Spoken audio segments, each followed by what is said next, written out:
Bienvenidos amigos, soy Fernando Rodríguez Patrón, esto es JNE Televisión y nos encontramos en el programa Reforma Electoral en Marcha, programa que tiene por finalidad difundir, sensibilizar a la población sobre los principales cambios y modificaciones en materia electoral. En este programa contamos con la presencia de Jorge Jáuregui Mendieta, abogado, experto en temas electorales, docente universitario sobre la materia y miembro asesor de la Misión de Observadores Internacionales de la Unión Europea, a quien ya le damos la bienvenida. Jorge, ¿cómo estás? Muy buenas tardes, Fernando, es un verdadero placer estar a sus órdenes, ¿no? El gusto es nuestro por tenerte aquí en el set.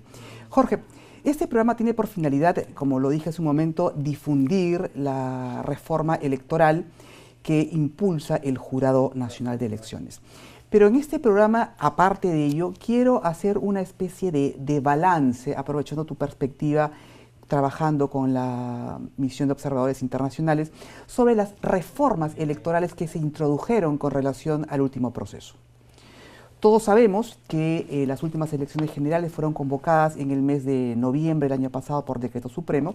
Sin embargo, 2 meses después, el 17 de enero, se promulgó la ley 3414 que introdujo una serie de cambios en materia electoral.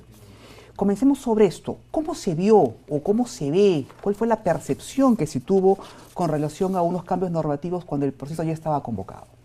Bueno, en principio yo tuve el placer de poder participar de esta experiencia interesante de la Misión de Observación Electoral de la Unión Europea en el Perú, ¿no?, con motivo de las elecciones generales 2016. No obstante, yo no tengo la facultad de poder opinar por ellos, no tengo la capacidad de representar su opinión, ¿no? Desde mi perspectiva, podría percibir que el impacto de esta, digamos, reforma, esta modificación a la ley de partidos políticos que se introdujo durante, digamos, un proceso electoral y en ciernes, que ya estaba en desarrollo, tuvo un impacto definitivamente negativo en cuanto a la confianza, en cuanto a la percepción, digamos, de estabilidad del proceso, ¿no? Es importante destacar que el Jurado Nacional de Elecciones cumplió un rol importante, un rol, digamos, firme, a efectos de, en el marco normativo generado, que era un marco nuevo, ¿no?, poder cumplir con garantizarle a la sociedad y al país, digamos, un proceso electoral y unos resultados electorales que se ajustan exactamente a la voluntad popular. El cumplimiento exacto de las normas, ¿no? Dentro de tu experiencia, en tu vasta experiencia a nivel electoral, ¿conoces de algún caso similar al peruano donde una vez ya convocada la elección, las normas, las reglas de juego fueron modificadas? Bueno, en principio es una práctica, digamos, totalmente cuestionable que convocado un proceso electoral se alteren las reglas de competencia electoral, ¿no? Sobre todo cuando en el caso específico de la ley que estamos hablando, que es esta ley de 30.414 que modificó la ley de partidos políticos, introducía mecanismos para poder excluir, o sea, sacar a candidatos de la competencia, ¿no? O sea, cambiaba definitivamente las reglas de juego. Cambiaba radicalmente, ¿no? Definitivamente no hay una experiencia que podamos destacar como positiva en ese sentido, ¿no? Te comento que hay regímenes que expresamente prohíben la modificación de las normas electorales. El régimen constitucional ecuatoriano, por mencionar simplemente un ejemplo, establece que las normas electorales pues, ya no pueden ser cambiadas. Sin embargo, eso ocurrió aquí. Jorge, te invito a que analicemos pues, cuáles fueron esos principales cambios y el impacto que desde tu perspectiva tuvieron.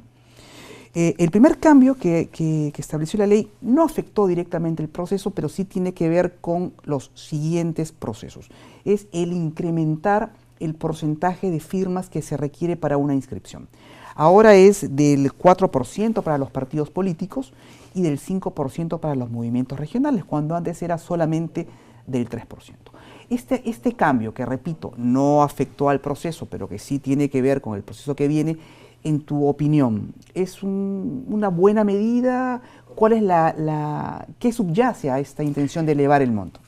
El enfoque o el objetivo de esta disposición, de esta modificación, es hacer, digamos, incrementar la dificultad para que aparezcan nuevas organizaciones políticas, para decirlo del modo más sencillo.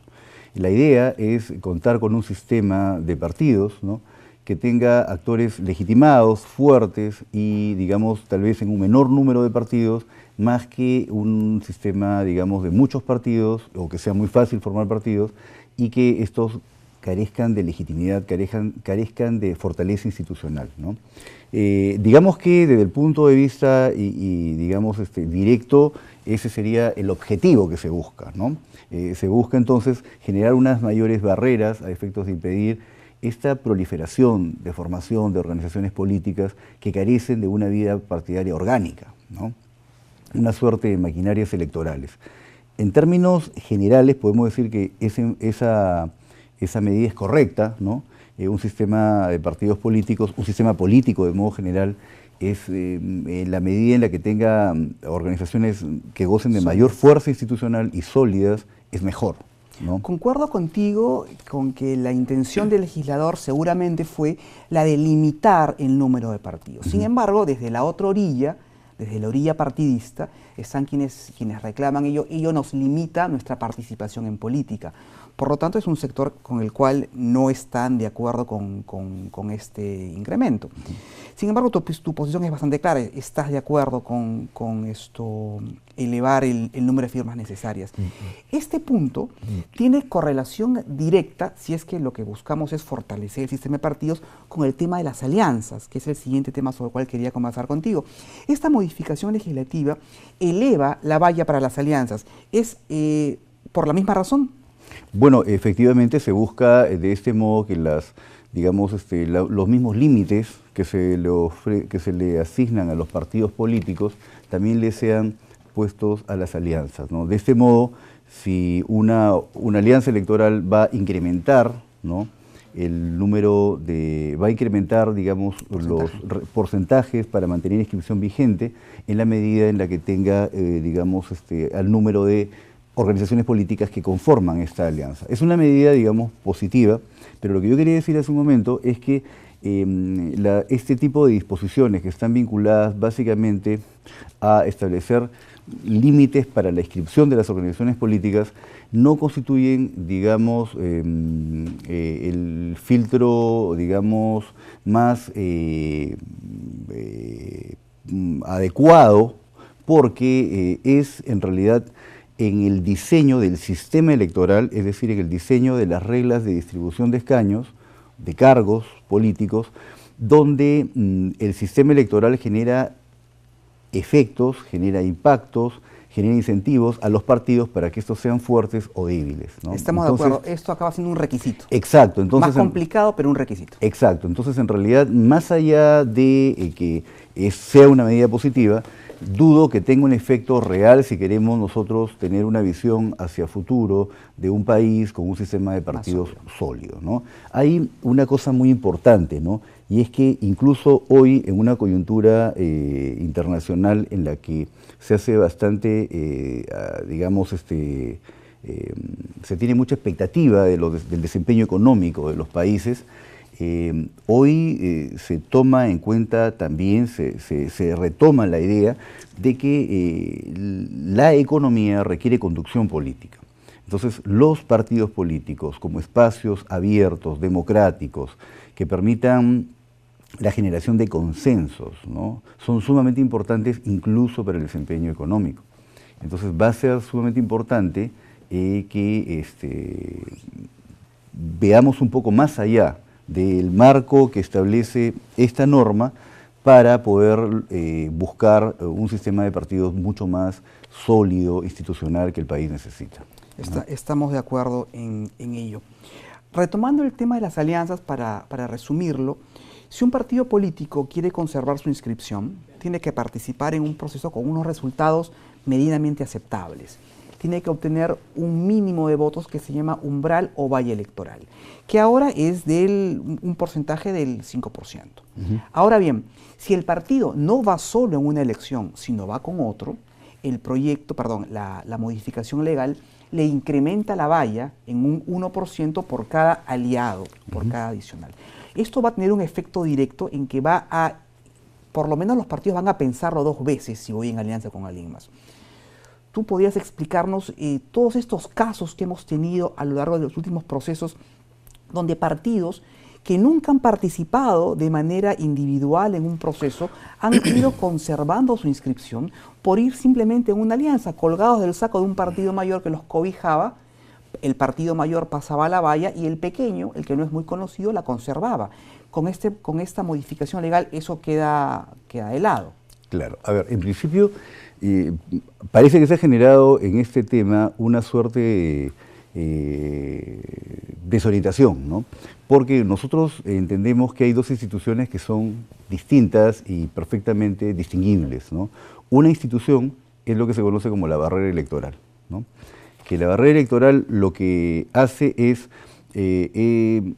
permite determinar qué partidos políticos o qué organizaciones políticas van a participar de la distribución de escaños, ¿no? El reparto de escaños, ¿no? Esta institución está prevista en la Ley Orgánica de Elecciones, por lo tanto, la barrera electoral jamás fue modificada por la norma que estamos nosotros comentando ahora mismo. Lo que se ha modificado son las normas para que los partidos políticos conserven su inscripción vigente ante el registro de organizaciones políticas, que es el órgano legal, ¿no?, que establece nuestro sistema incluso constitucional para el registro de los partidos políticos, ¿no? Entonces hubo incluso muchas opiniones que decían, oye, ¿qué va a pasar ahora con los partidos que no han pasado la barrera electoral? Y en realidad la barrera no ha sido modificada, la barrera está prevista en el artículo 20 de la Ley Orgánica de Elecciones, no ha sido tocado. Entonces, lo que está estableciendo esta norma es entonces requisitos a efectos de cómo hacer para que las alianzas electorales mantengan inscripción vigente, de acuerdo al porcentaje. Los partidos que la integran. O los partidos que la integran, exactamente, ¿no? Inscripción ante el registro de organizaciones políticas, ¿no? Ahora, es un tema de todos modos sumamente relevante, ¿no? Porque un partido político que no mantiene inscripción vigente es un partido político que desaparece. Para que en el Perú una organización tenga la condición de partido político, tiene que tener registro o inscripción vigente en el ROP, ¿no? Pero podríamos convenir de que esta norma también busca fortalecer a los partidos, porque lo que busca es quitarle incentivos a aquellos que no tienen mayor representación para sacarlos del sistema. Al igual que la primera, que era subamos los requisitos para hacerlo más difícil, esa también. Exacto. Ambas van por el mismo camino. Sin embargo, a renglón seguido, la propia norma parece que nada contracorriente, porque luego de ver 2 aspectos en los cuales se busca fortalecer el sistema de partidos, la norma establece que los partidos pueden dejar de participar en un proceso electoral y aún así conservan su inscripción. Es un aspecto opinable, ¿no? Porque habría que determinar, y eso es algo que aún no está resuelto jurisdiccionalmente en el Perú, qué implica la participación de una organización política, si es la inscripción de la lista o si es la participación efectiva en el acto de sufragio, ¿no? Entonces, pero muy bien, pero al margen de la disquisición con relación al tema, pongámoslo en términos muy sencillos, ¿participa o no participa? Lo que la ley está haciendo es permitir que el partido no participe. Claro. Y aún así conserva su inscripción. Claro. ¿Esto desde tu punto de vista fortalece el sistema de partidos? Bueno, en principio es contradictorio, ¿no? Entra en contradicción con los primeros aspectos que a todas luces se orientaban hacia generar barreras más fuertes hacia los partidos, de tal manera que queden los partidos más fuertes, o sea, fortalecer los partidos. Y a todas luces no va en esa orientación. Esta última disposición que estamos comentando no apunta pues hacia el fortalecimiento de los partidos, ¿no? Fernando, una cosa importante, interesante, es que el sistema electoral tiene 2 funciones que son centrales. La primera es la de distribuir escaños o cargos de elección popular. Y la segunda función relevante también del sistema electoral es la de filtrar de tal manera que queden las organizaciones con mayor nivel de legitimidad, ¿no? Entonces, en la medida en la que todas estas normas no apuntan a fortalecer a fortalecer los partidos políticos, definitivamente creo que son un contrasentido, ¿no? Bueno, bastante interesante el tema. Jorge, te invito a continuar con este debate luego de esta pausa. Sí. Volvemos.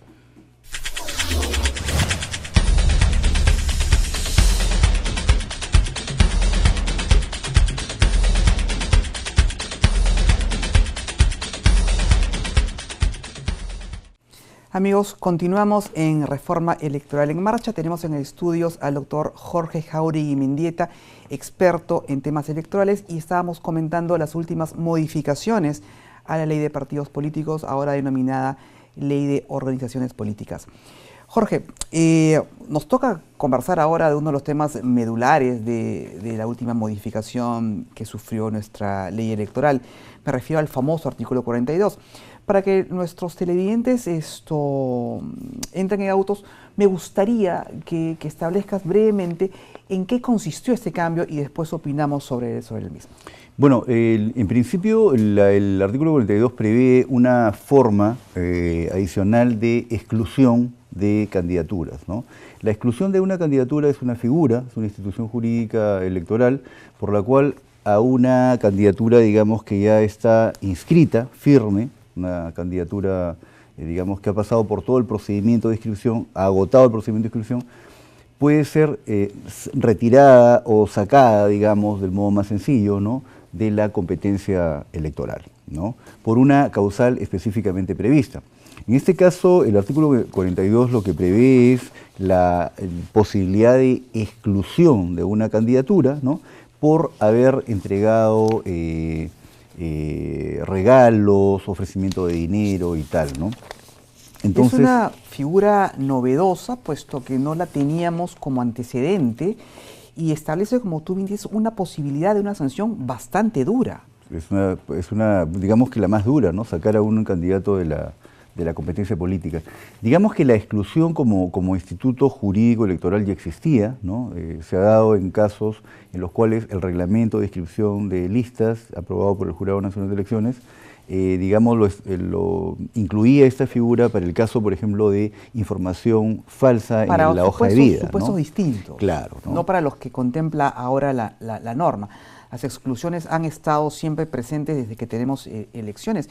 Yo me refería al punto de que una conducta del candidato, frente a terceros, como tú bien dijiste, una dádiva, un regalo, que excede los topes que establece la propia ley, trae como consecuencia su exclusión de la candidatura. Y eso sí no tenía parangón, no tenía antecedente. No tenía exactamente, no existe ningún antecedente, digamos, de esa dimensión, ¿no?, en la legislación electoral peruana.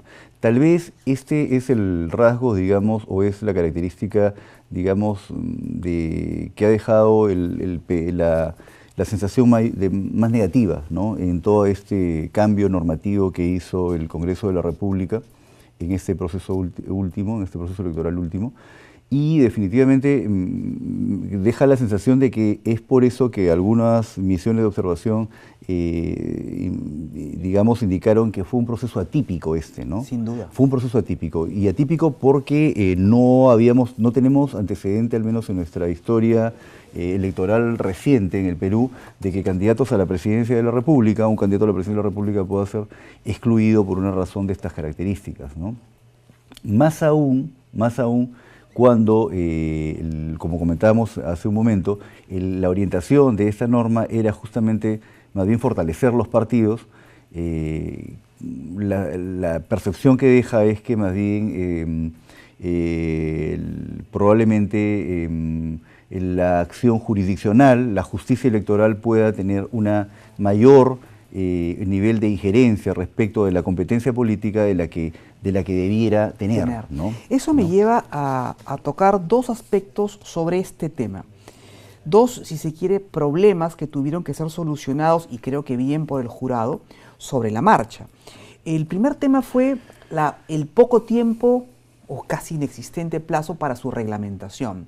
La norma, como vimos al principio de la entrevista en el primer bloque, salió cuando el proceso ya estaba convocado. Salió el día 17 de enero, ¿no?, con elecciones en el mes de abril. Por lo tanto, la oportunidad para reglamentarla era prácticamente inexistente. Era un hándicap en contra del jurado. Y en segundo lugar, la falta o la inexistencia de jurisprudencia en la cual basarse. Claro. ¿Qué opinas al respecto? O sea, no solamente hay una norma que aparece de manera inoportuna, sino que trae problemas colaterales. Claro, definitivamente la norma generó un desafío notable para el Jurado Nacional de Elecciones. Yo creo que ha generado un desafío notable además para el sistema de partidos, también para los partidos políticos, ¿no? Y para la política en su conjunto, porque generó una figura absolutamente novedosa que genera la sanción más dura que puede existir, que es retirar a un candidato o una candidatura de la contienda política, lo cual podría ser interpretado también como una afectación a un derecho de participación, ¿no? Así es. Aun cuando existiendo la norma no hay vulneración tal, porque claro, el jurado tiene que aplicar las normas que están vigentes, ¿no? Como el jurado también, y esto hay que decirlo, como el Jurado Nacional de Elecciones va a dejar de aplicar una norma que forma parte del ordenamiento jurídico vigente. O sea, tampoco es posible para un tribunal hacer eso.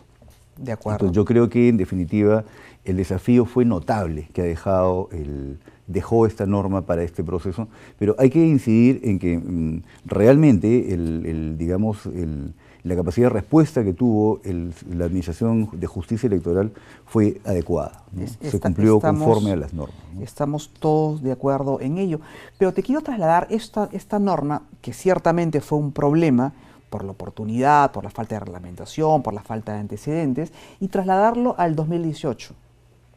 Tenemos, dentro de un poco más de un año, las elecciones quizá más grandes en nuestro calendario electoral, que son las elecciones regionales y municipales.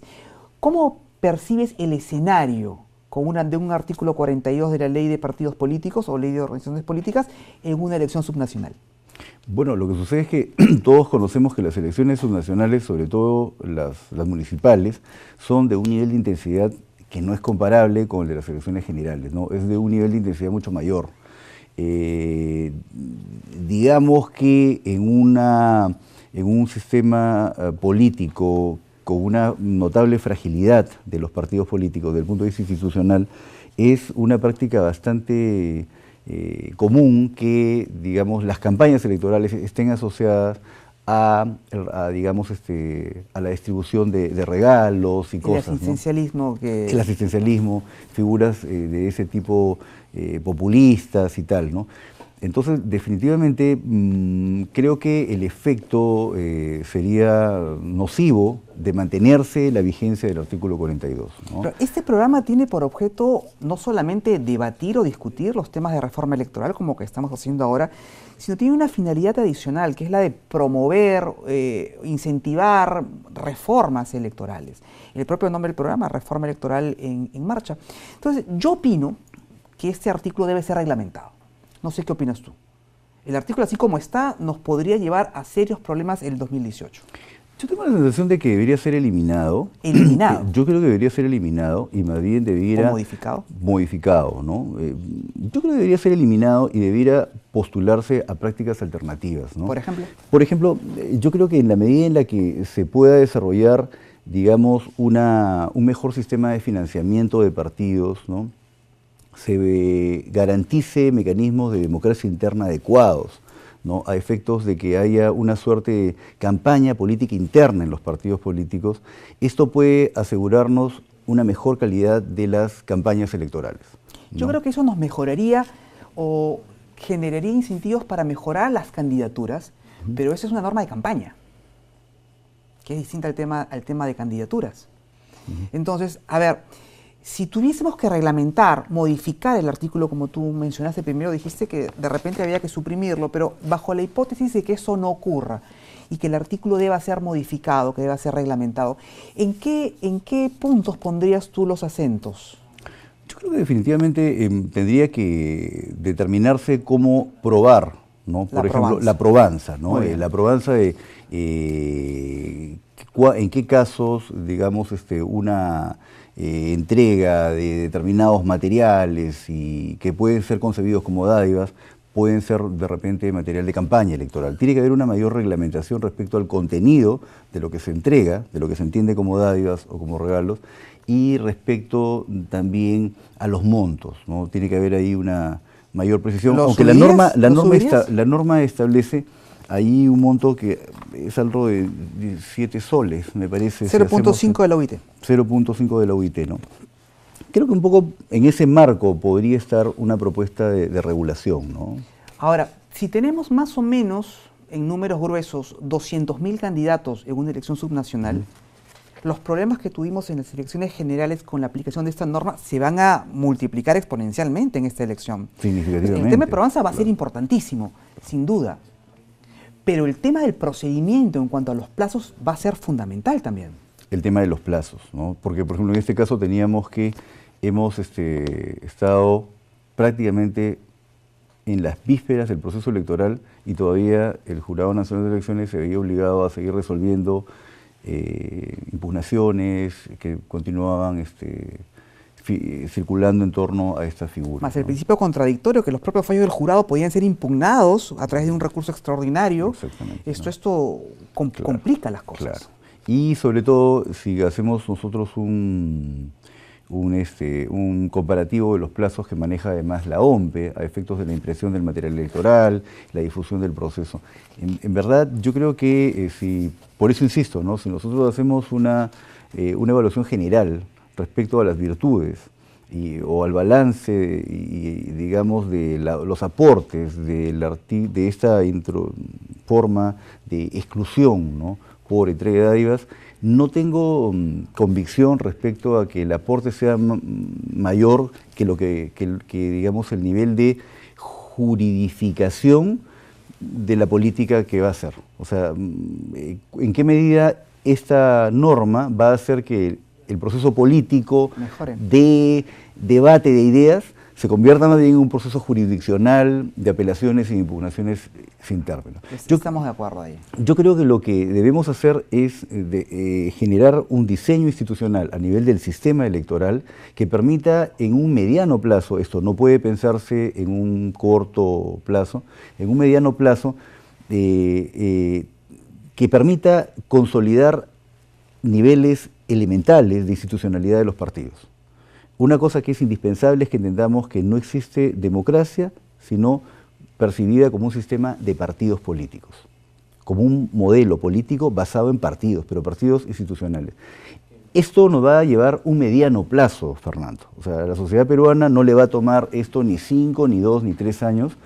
Por eso yo recuerdo que cuando estaban en los debates sobre la reforma, e incluso algunas organizaciones de la sociedad civil, con muy buena intención, han presionado para que el Congreso emita proyectos de reforma y tal, la sensación que dejaba en algún sector de la academia, ¿no?, al cual yo encuentro, digamos, me adscribo, es que no es conveniente a veces apurar estos procesos.